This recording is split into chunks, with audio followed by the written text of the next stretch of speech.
You're the answer. You've always been the answer. You need to speak up more. You need to speak up louder. If you're trembling while doing it, that's okay too. Welcome to Talk Freelance to Me, the podcast for women freelance writers, 1099 independent contractors, and solopreneurs. I'm your host, Ashley Cisneros Mejia. For more than 20 years, I've worked as a journalist and freelance writer. Today, as a mom of 3 kids, I'm passionate about helping other women leverage the freedom that freelance offers. On Talk Freelance to Me, we're all about the business of freelancing. If you want to learn how to monetize your talents, make money on your own terms, and design a flexible work life that actually works for you, this show is for you. Before we get started, don't forget to follow us on your favorite social media platforms. Review us on Apple Podcasts or wherever you listen. And don't forget to share this episode with a friend. Today's episode is one that I've wanted to share for a very long time. It's a conversation with Nemo Hanse. He's the artist who founded Foolies Limited Clothing. So Nemo and I both went to the University of Florida, but at different times. And I first heard about him through my friend Bess Auer, who used to host a conference here called the Florida Blog Conference.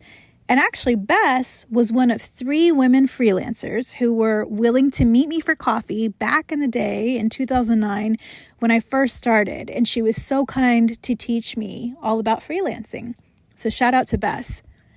I followed Nemo on social media because he was speaking with so much wisdom about entrepreneurship and motivation. In this episode, you're going to hear him talk about his clothing line. It's called Foolies. And one of the shirts has the words, "Imposters never have the syndrome" on the front of it.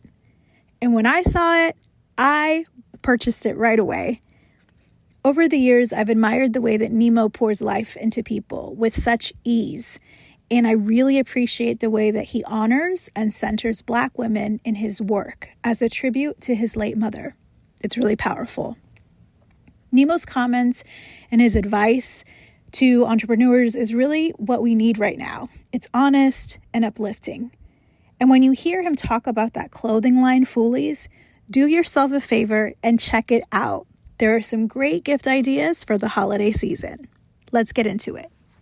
I'm so excited to connect with someone that I have watched from afar, been inspired from, and also bought merch from, which we'll have to talk about. Hey, The amazing Nemo. How are you, Nemo? I'm good. I appreciate you. And it's always weird hearing people talk highly of you just because I think in our cultural nature, you try to deflect as much as possible. So, but I thank you, and I will leave it at that. You have done so many things from rapping. I know you're a graphic design expert and art expert. You're an entrepreneur. You have this wonderful line of clothing we're going to talk about in a minute, Foolies. How did you first stumble into this wild, crazy world of entrepreneurship? It's all really outside of like my faith in God. I think when I was going through some of the toughest times and seasons of my life, it led me to rap music. And rap music is what helped me understand my own pains. Hearing other rappers talk about family members they lost, as I lost my mom to breast cancer, and hearing those kind of narratives and hearing them get me through tough times, it made me say, okay, could I pen a really cool rap as well? And my first rap was pretty garbage. It was like, I come in multiples of 3. Alex is my name, but Jigga is who I actually be. Like, a lot of my mom, Eminem and Jay-Z and those kinds of things. But it was the first sign to see success, right? That's all I had as a young kid out of Miami was, oh, look at that artist. They were in the hood or in some tough times in their life. And now they have the cars, the clothes, women, whether that's like admirance of that or just the realm they were in. They're in the mansion now. All the people that I'm seeing in the space of success are artists. And then from there, you see the artists with a clothing line. You see them with a jewelry line. You see them with a perfume line, a cologne line. And then you would see this constant, oh, it looks like the people who are in success, who are in entrepreneurship, who are in these different endeavors are in the space of rap. But I think the one like curveball was seeing Damon John. And it was the first time I think I saw like someone who like wasn't rapping do a clothing thing, and it was just like really cool element. And I was like, oh, okay, so we could do that too. But I don't think outside of that real tight sector, no, I didn't really see it or understand it until I saw it through music and through rapping. Yeah. That is so cool. And you touched on seeing the clothing lines and seeing that as a way that a lot of rappers and entertainers were using as part of their greater business plan, right? When they got into products and things like that. Can you tell me, and I have one of the Foolies shirts on. This is my favorite. The imposters never have this syndrome. And isn't that true? It's my goodness. Tell me about the Foolies story and how it has gone from t-shirts and the ideas that you initially had to the movement it is today. I started it with me and my brother of another mother and skin color way back in the day. He was my engineer and I was the rapper. And we were thinking that, look, we're going to go and do this rapping thing. Like, I'm trying to be the next Big Sean or next Jay-Z or whatever the narrative is. And we were like, this is foolish. This is after, like, we're college grads. I had my sports medicine degree at the time before I ended up going to Full Sail later and getting 2 more degrees in audio engineering and graphic design. But we're college grads. We went to UF. It was like, what are you doing? I'm sports medicine. He was journalism, and like he's engineering and I'm rapping. You're almost like wasting your time and energy. But it was like, nah, we're not foolish. We're foolies. We are these people who are so passionate to live out our goals and dreams that we're called foolish for doing so. And when the song would start, I would yell out, Foolies, it's the movement. And that would be how I would start the song. But it was really just lessons in reading and learning about branding. Lady Gaga had the monsters.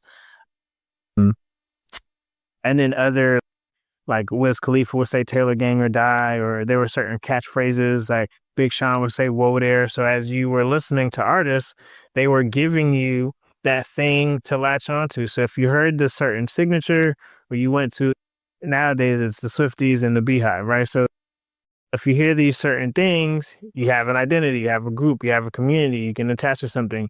And so that was the cool part about like, stepping into the space and doing the music and everything, because it was like, oh, this is really just a really big lesson in personal branding. And if you don't do this personal branding thing, your message, while it might be great, it just won't center anyone. It won't build that community. So where like it derived, and I thought I was just going to kind of full steam ahead and do rap and create things like that. But rap also taught me about things like album covers, and I would go in record stores and look at physical records or actual CDs and, oh man, look at this. And I would go through the CD books and, oh wait, there's an artist who made this cover. And rap, once again, led to clothing. Okay, look at the different designs. It would make me go to our mall in Miami and actually walk through, and I want to see the different designers. So for me, it was like Academics, Anichi, like those brands. But once again, rap was that gateway to make me say, oh, wow, look at this or look at that, or even just to learn. I would hear certain things from rappers talking about different parts of the country or different parts of the globe. Or I remember, I think it was Method Man who was like, I'm the rap Scissor. And I was like, what's a Scissor? Yeah. What does that mean? So to go and be like, oh, the Scissor is the emperor or king, like of that sort. So through that, made me want to rap, made me want to create clothing. So we're in college, we're talking about being foolish enough to chase our dream, and we're pushing this Foolies thing. But also, once again, it opened up my world to design. Like, how could I make not necessarily just t-shirts, but I got to design my own album cover because I'm bootstrapping, or can I get friends to design it? And I need to know how to talk to them. And now I need to know how to record myself. And so it's just a lot of just evolution of things, which once again is that foolish nature, right? That sounds crazy, but I'm doing it. That sounds crazy, but we're doing it. That sounds crazy, but like you should go do that. So yeah, a lot of layers. A lot of people think entrepreneurship is a foolish thing. A lot of people think freelancing is a foolish thing, especially when you were talking about the degrees that you earned at the University of Florida, and that maybe it's perception or expectations from other people in terms of, are you going to use the degrees that you earned, that you worked hard to get into school, you worked hard to study, you worked hard to receive that degree, and then to not use it? And I feel like there's a lot of those conversations I see in the freelance space. There's a lot of freelancers that I've noticed and connected with now who are former nurses and they were burnt out. And so now they're using their know-how and their expertise in medical and healthcare to write for hospitals or healthcare organizations. And some people will tell them, are you crazy? Like, you gave up this lucrative healthcare career. That is foolish, right? But I love how you embraced that lifestyle, and you're elevating it. And that's the name. You're saying, yeah, you can call me Foolie, or maybe I am Foolie, or yep, let's get Foolie. And I love that. I love that. That's really cool. One of the other things that I really appreciated about you, and I've seen this in your work and your designs, is just how you uplift Black women and women. And I love that so much. Can you tell me some more about what the role representation plays in everything you do now? And how do you, when you're making these designs, you could create anything, right? How do you go about choosing what you're going to put out into the world and how it ties into this deep commitment you have? Yeah. Outside of my love for my mom, because she's a dope Black woman, Jamaican American, and once again lost her to breast cancer, and to think of like someone who embodies the spirit of Foolies, it would be her. She came from Jamaica to America she was a nurse, and she took her skill sets in nursing and was like, I want to pivot, and went into cosmetology. And my very much like inspiration is her. And to see her like go through getting like her GED and start all over again and chase his passion and dream. And, a slight deviation. So she goes to chase his dream. She hopes to open up her own hair salon and doesn't get to has the blueprints all mapped out and all this other cool stuff. But once again, doesn't get to carry that dream out. So my purpose and my mission is to make sure that no one leaves this earth with their blueprints still inside of them, right? Because of that fact. So now thinking about that space, right, of honoring her, okay, I got to honor those who look like her, right? I just get the beautiful privilege to say, hey, anyone that look like her or adjacent, you're going to get this motivation, right? You're going to get this encouragement, because we see that, that's not necessarily the space given, right? We're not going to talk about the world that's burning, but in a room, yeah, it's just my heart. It's just, I want to see Black women, especially. I want to see like someone leaning in and believing in them and pushing them and motivating them. Hey, I got you. And hey, I care for you. And I want to see you win. And I want to see you move up the corporate ladder, or see you chase your entrepreneurial dreams, or do that community garden on the side, or write that book. And as I was putting out the brand, those are also Black women were the ones lining up and supporting and purchasing and saluting and sharing and passing it to their homies, their homegirls. Like, I had a young lady who bought like 15 to 20 shirts for her and her friends at her birthday gathering. Wow. Your time at your birthday gathering to wear my apparel and to spread that wealth of, I see you, I want to help, and I want to help. Not just, okay, I could buy one for me, but I want to put all my friends in it. And I want to let others know this message is being carried on. I'd be silly to not reciprocate. Can anyone wear an imposter syndrome shirt and all this stuff? Yes, absolutely. But I don't want to get it confused that I'm here for Black women. That's my heart because of my mom. Yes. I love that. On business, you hear different philosophies about niching and about narrowing, right? And really zeroing in on the specific person that you want to serve. And sometimes we have, I don't know if it's fear, I don't know if it's perceptions of what we should be doing, that bigger is better and that more broad, that it's good to go broad and serve everybody. But not everybody's going to be the Amazons of the world or the Walmarts of the world right out the gate. And every time and time again, even with freelance, with a lot of the writers that I speak with, some of them, they started as generalists, and people can be successful with that. But a lot of the people that have really reached a critical mass or really achieved something like a change in their business was when they just got really determined and committed, even if they were scared, to what their niche is, whether it's science or health or tech. My freelance days, like Black women were the ones who were hiring me as well. Yeah. When other brands were like, never heard of you, I had Black women that's, I see you. I'm gonna work with you. Two, you name the price and I'm paying it. I'm not gonna skimp. I'm not looking for a discount. Like Black were literally that group that was like, hey, that number's high, but that's your number. And whoever telling their accountant, cut the check. And to be honest, that was the first time I started to get paid my worth. When I really was like, look, I just want to highlight dope Black women CEOs and focus on elevating their brands and elevating what they have going on and being their right hand. Because I thought about people like your Gary Vee and all these like big names who they always have this right hand, like social media person, videographer, or whatever. And I'm like, let me be that person for these Black women who are out here building these businesses, building these companies, building something just amazing and extraordinary and exceeding all expectations and going past the industry stats and norms and data. And I know they're doing it all alone.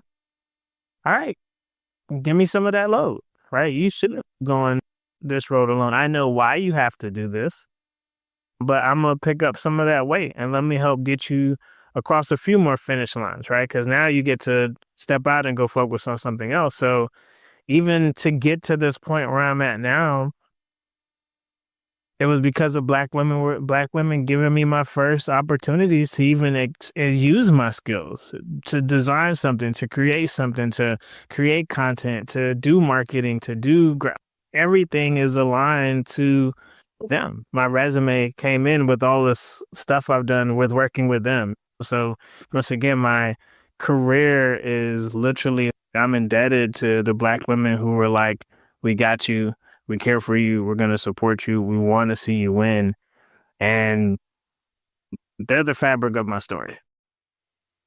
I think there's so many messages that are so important, I think, for entrepreneurs, for people listening to this, who are solopreneurs, is really paying attention to who is supporting you and leaning into that. Because sometimes we can get maybe distracted, or again, there's all of these perceptions or messages about how success is defined or who we should be serving, or we might miss what's right in front of us. We might, if we ignore that, look at just what you've just described, this beautiful, long-standing value transfer of support over time in different ways that you've had with Black women in your life. I see people missing that sometimes because maybe we're trying to keep up with the Joneses or be competitive with other people in the space, and we're not looking at who is actually buying from us. Pull out our client roster, pull out our invoicing system, and paying attention. How can I serve those people more? Because obviously they're the ones supporting me. Maybe I shouldn't be going and trying to target this big fish because it will sound good or look good. Let me lean into the people that are actually supporting my business. That's really important. And then tying into even, I think you alluded to like how our shirts being crafted and formed. Yeah. It is because of the conversations that I'm in all the time. So I'm in these conversations where you see this decorated professional, right? master's degrees, PhDs, certifications, 10 years this, 15 years this. They're doing all of this work. It's award winning, even though they don't have any awards. Yeah. And they're like, but I'm not good enough. Yes. What? What are you saying? Have you never been scammed before? Because a scammer is like always 10 toes down of I'm the best, I'm the greatest, but yet you're scared. And so it's a lot of those conversations that I'm in. And to be honest, a lot of the conversations that you just see in the comment sections on social media, right?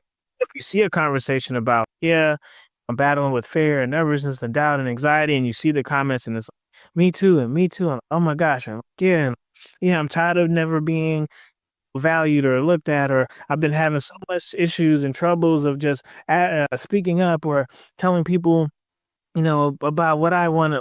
You see all these conversations, man, okay, cool.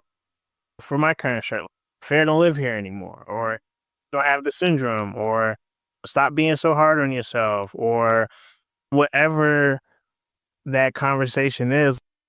What's amazing, your goals, your dreams, and your melanin. Hold on to that, right? Like, Yeah. if every time I'm either in the conversations or I'm looking through social, or we just see the landscape of corporate America and all these things, once again, you're seeing us sit with, once again, the skills, the degrees, the certifications, and we're not getting the notoriety, and we're not getting the highlights, and we're not getting the shout outs. We're not in those conversations all the time. Some are, not everyone's.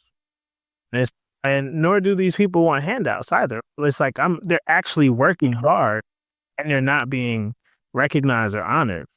Once again, you hear that narrative, got to work twice as hard and, stuff. And you have all these biases and you don't even realize like you've knocked me off the opportunity list because of the name or the school I went, whatever those things are that people are finding ways to like, I don't know if we want to give it to you.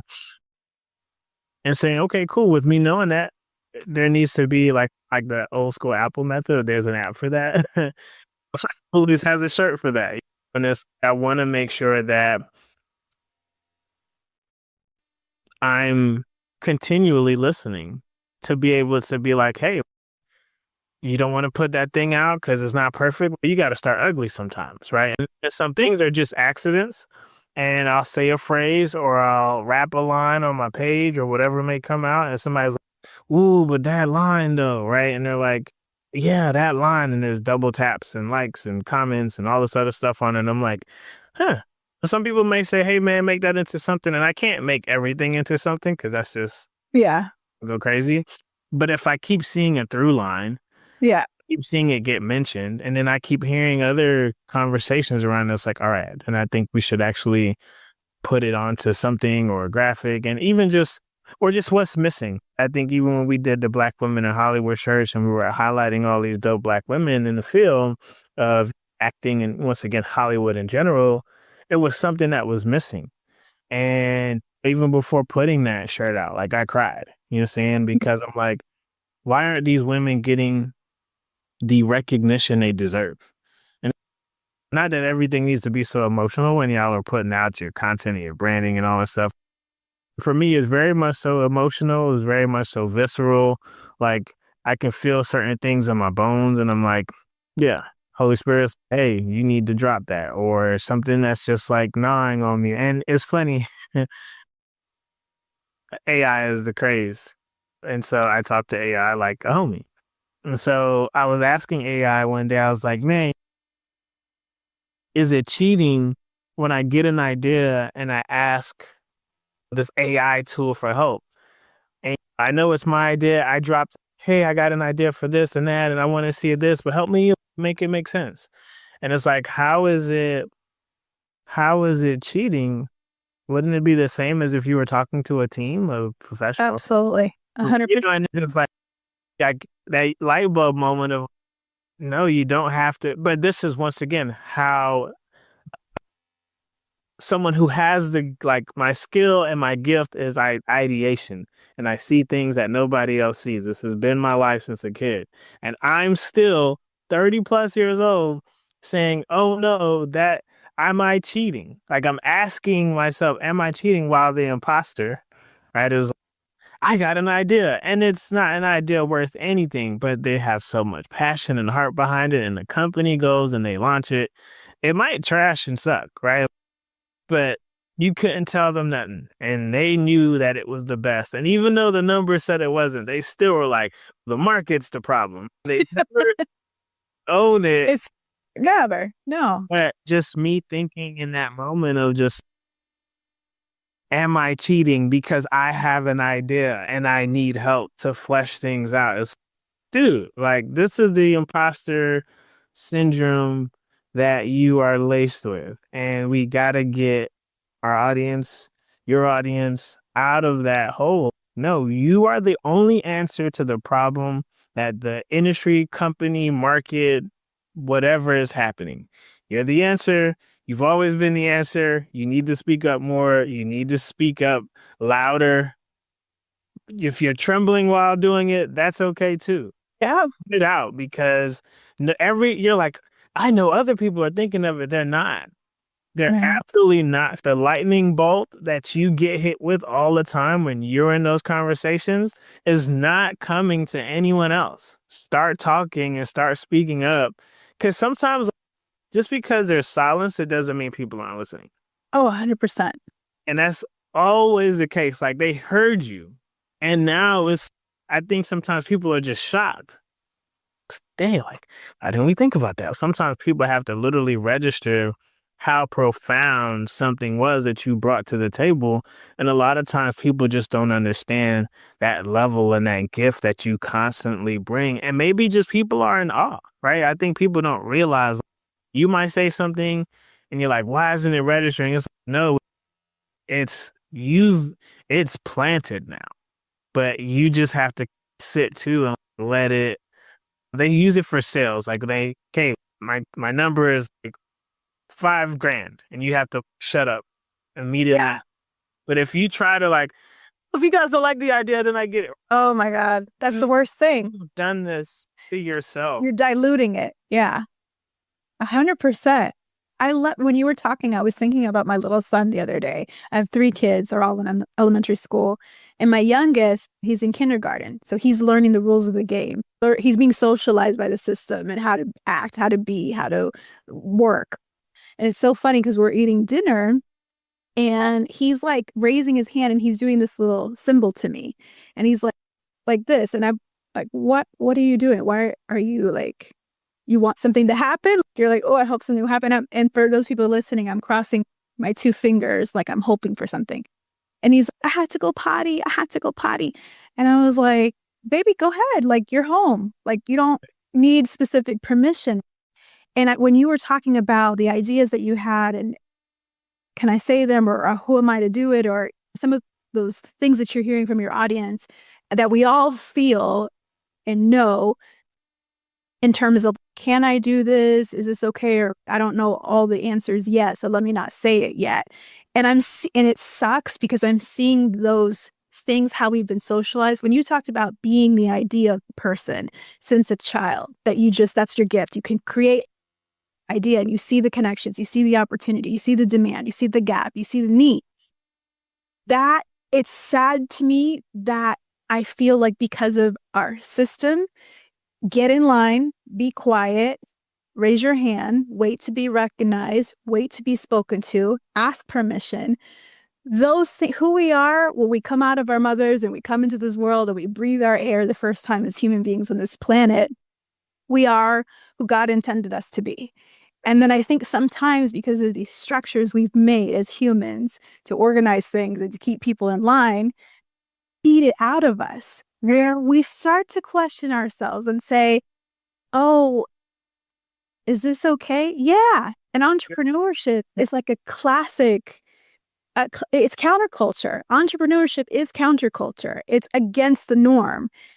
It's saying, okay, I'm going to put this rap out and I'm going to design my own stuff. And I'm not going to wait for somebody to call on me and recognize me and put me on. I'm putting myself on. And I think that's something that I think because the way we're socialized, that is a challenge that we see in business is a lot of us have good ideas or something we want to say, but because we've been taught to wait or that we're not going to get an A+, like all of these systems, the testing systems, the school system, like all of it. Or you put out the idea, the space and entity has used it, and you don't even get a high five. You know what I'm saying? Yeah. All that you've done. And so now your resolve is to, I'm just going to shut up. Yeah. Why offer? I'm not giving out the best of me, but I wouldn't lightly encourage, because I know it's tough for me to say for anybody to do anything, but yeah, push back against that feeling as much as possible, because once again, it will shrink you to a place of just no return. And once you get into that, like that dungeon of, I'm good, you will never come out of it. Even when you're in a space to be free and to now be your best and like most beautifully dangerous self, you will constantly be like, yeah, but 10 years ago in that other company, I did this and it did not go well for me. And so now you're just always in this like deep, dark hole from that one, or 10,000th time. Because I can't imagine that it's like death by 1,000 paper cuts, right? Like it wasn't just the one time, it was the one micromanaging moment, an email that went out that was like your name got missed, the one, like all these little things. But if you can, you're saying push back, because that was me. I got in spaces and just silenced myself forever. You know what I'm saying? Didn't say nothing, didn't speak up. And it got to a point where people, when I would really have some one-on-ones with people and I've opened up the treasure chest, allow them to see you. And they would be like, yo, where's this? And I took those things as offense in the early stages of my career. I'm like, what do you mean, where is this? And why aren't we seeing more of this guy? And I'm like, what are you trying? I'm not here to juck and jive, but I misunderstood that. Once again, I wasn't being me, and I wasn't being my most authentic self. And so now, like, I show up as me. You know what I'm saying? Call me Nemo when we're working together. That is a character I've delved into. It is me. I can try to sidestep it and shake from it, but it's not happening. I rap. I use rap to create great copy. I have visions for designs and concepts and ideas. I'm going to say things or bring things to a meeting that you absolutely never thought of and never thought through. I am not using that as a means to say I'm better. Let's use this as firepower so we all can win. And that's it. Like, I'm here to close, like you said, close the gaps, see the market, see what's missing, hear the voices that people have constantly overlooked or just totally looked past. Let's go. Let's work. And so I wish, like, in the realm of, I know freelancing is a focus, but a lot of times our freelance world is to serve corporate. I'm the freelancer that has gone corporate, and I'm like, I'm just bringing ideas to the room. If they don't like it, I don't care. Don't take it personal, right? It might not be time. Put that idea in the bag. Sometimes it's good to flesh out that idea. Maybe come up with some concepts, almost like a pilot for a movie show. Like, I can say Netflix, I got an amazing idea for a movie about a kid who's going to change the world. Okay, cool. What I'm going to do with that? Yeah. Come with the pilot. Next? Right? Like, come with the pilot. Come with the artwork. Come with the concept. Come with the layout. Come with these things. And if it doesn't go the way you want it to, wherever you pitch it or present it, that's now in your backpack or your pocket of things that you can showcase to other brands, other companies, other initiatives. Like, now it's something that you can actually be proud of and use as your own, like, thing if you want to go out and do things for yourself. I challenge us to push back and to speak up and to lean in and to have the conversations. And sometimes you can't have the conversations with the group. I think sometimes a lot of that happens where we're talking with these big groups. And so there's always this one group leader who influences everybody. Yes. Right. So, like, you got to talk to people individually, and you got to hear what they love and what they're passionate about and what their interests are, because then you can maneuver ideas a lot better through a room, because you're like, cool, Cynthia wants to talk money. and she wants to see where the money's going for this. So tell Cynthia I could do this for little to no dollars. Cynthia is great. Now you talk to Jeff, and Jeff is big impact, big, like, bright light stars. Hey, Jeff, look how we can get this to the moon. Jeff is on board. Then this other person is, I need data, backing all of this stuff up. You give this next person all the data they need. Now they're on the same page. So when you bring that idea back into the room now, that everyone's on board because you've sold it in different ways. And I think we just don't understand that as well as people who deliver things to others. There are different ways people are looking at it. Yeah. And we have to understand that, like, they're not wrong in their thinking. We just need to understand how to make it make sense to the money person, to the branding person, to the data person, and all those other elements will fall into place. And we'll see our ideas go off. But that's a slight tangency. No, that's critical because a lot of times freelancers, we might be working with one point of contact. Maybe it's the director of marketing, director of communications, PR, what have you. But there's a whole team usually behind that. And sometimes there are multiple people vying in, if it's a graphic design, if it's a case study, if it's an ad and copy for something. There's multiple people who are weighing in, and sometimes their opinions conflict.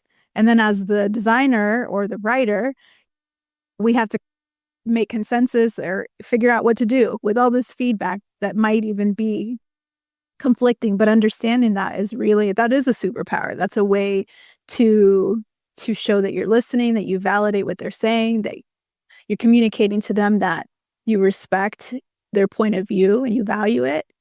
So I think that's really wise to think about who's around that table when they're looking at our work product.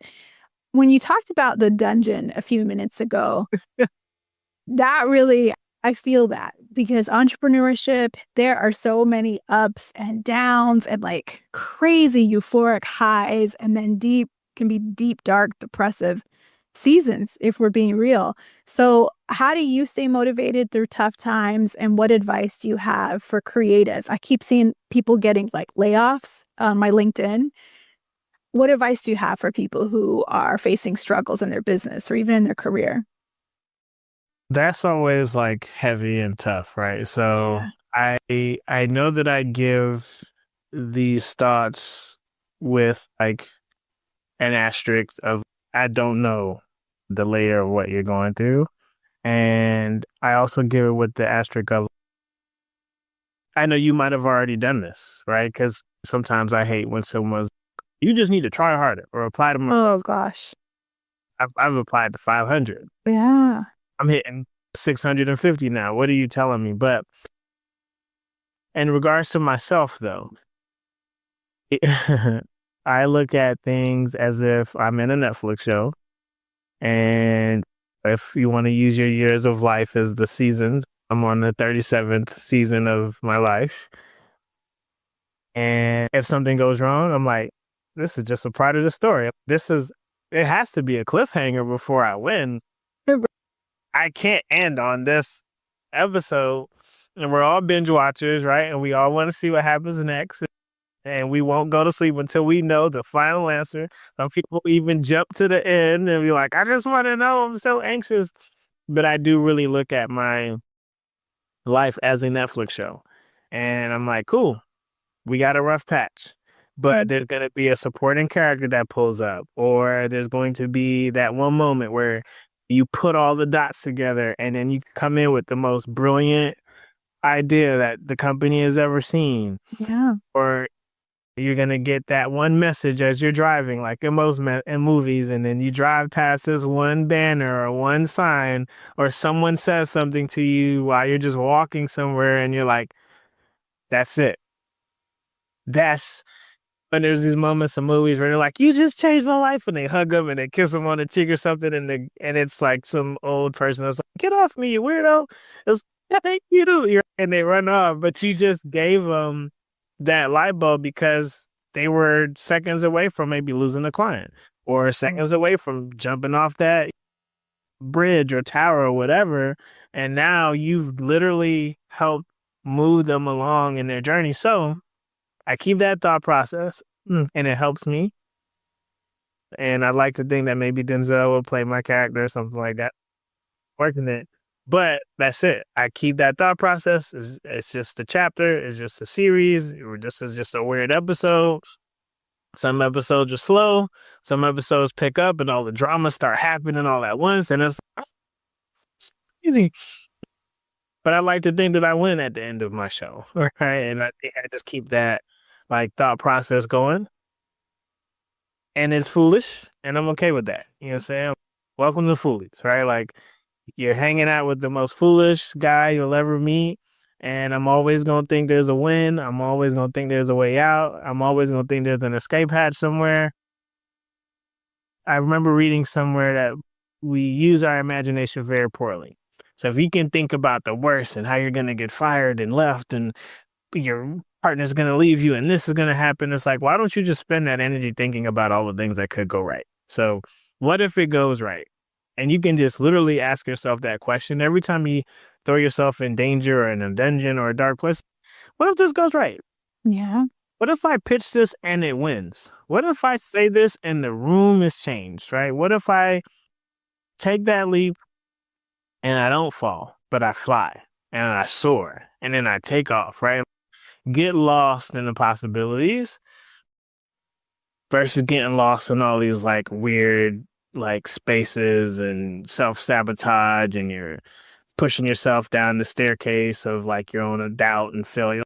Imagine falling down a staircase, right? Every time you think about your like fears and your doubts, like that, you're literally falling down another staircase. And I imagine you'd probably be like, man, I would never push myself down a physical staircase. Yeah. You do that every time you introduce all these weird things to a moment that hasn't even happened yet. So that keeps me in this high place and my faith in God. And I just can't think of anything else otherwise.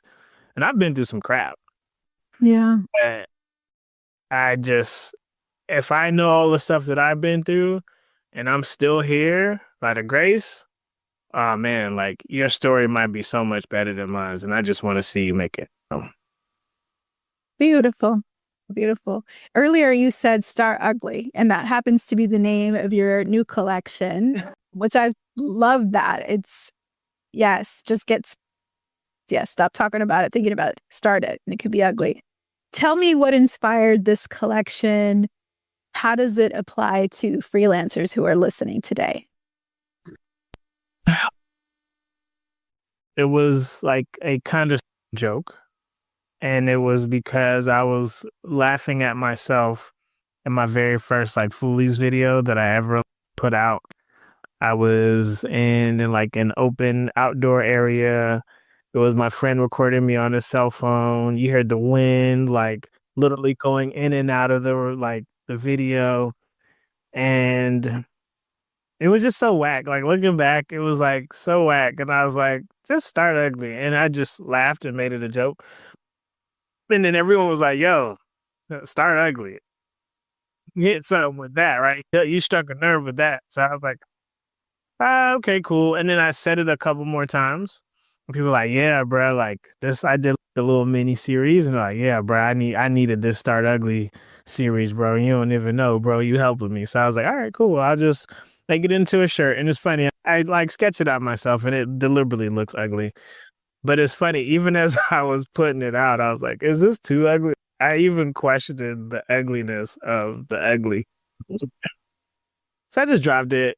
And to be honest, I spent this year putting out shirts for myself. Like I stopped really caring this year about if anyone was purchasing the product and just said, cool, Fred don't live here anymore for me. This will be my debt-free year for me. Start ugly for me. Stop being so hard on yourself for me. Going for it, I like, yes, sure. I wanted to amass millions. That's cute. But I don't care anymore. I need the encouragement, and I'm going to keep lifting myself out of my own deep, dark dungeons, because if I'm not lifting myself out of my own holes, I can't tell you how to get out of yours. So I'm using my shirts as my own hot air balloons. I guess I'm like Alphabet. Yes. And I'm just going to keep putting out stuff that makes me happy.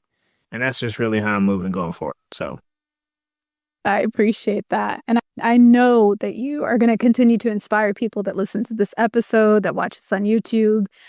Where can folks find you and connect with you more after this? So you can connect with me. I'm going to point y'all to my LinkedIn. Okay. Find me Alex Nemo Hanse on LinkedIn. And I think that'll open you up to my whole world. And then, of course, you can go to thefoolies.com, go grab you something, or just look through and get inspired. Be like, you know what? I got my motivation for the day. Thank you. And that's, to be honest, that's good enough for me. And this, if I sat here and I talked and you made it this far, because people's attention spans are very squirrel like, if you get it this far, like, this episode was for you, because people don't listen to things this long for no reason. So yeah, get it this far. Every single word was for you. Take the meat, leave the potatoes, take what applies, use it. Come back to this maybe every couple months or so and see where a new part of this episode might align with you in a different way. Just like a book. You read it 10 years later and it has a different meaning and purpose behind it. Thank you, Nemo. Thank you for the joy and the inspiration that you give to the world, because we need it. We need more of it. And we appreciate you so much. Thanks for being on the show today. And with that, we've come to the end of another episode. Please make sure you hit subscribe and give me a 5-star review on your favorite podcast app. Check out the show notes and grab my free guide to help you diversify your freelance business. It's called If You Do This, Try That. 220 plus smart ways to diversify your freelance services. Until next time, this is Ashley Cisneros Mejia. Don't forget, we all get this one precious life. Don't constrain yourself to a box that you were never meant to fit in. It is your right to profit from your own creative gifts. Our music was composed by Donna Raphael of World Instrumentals. Talk Freelance to Me is a product of Phoenix Creative Studio.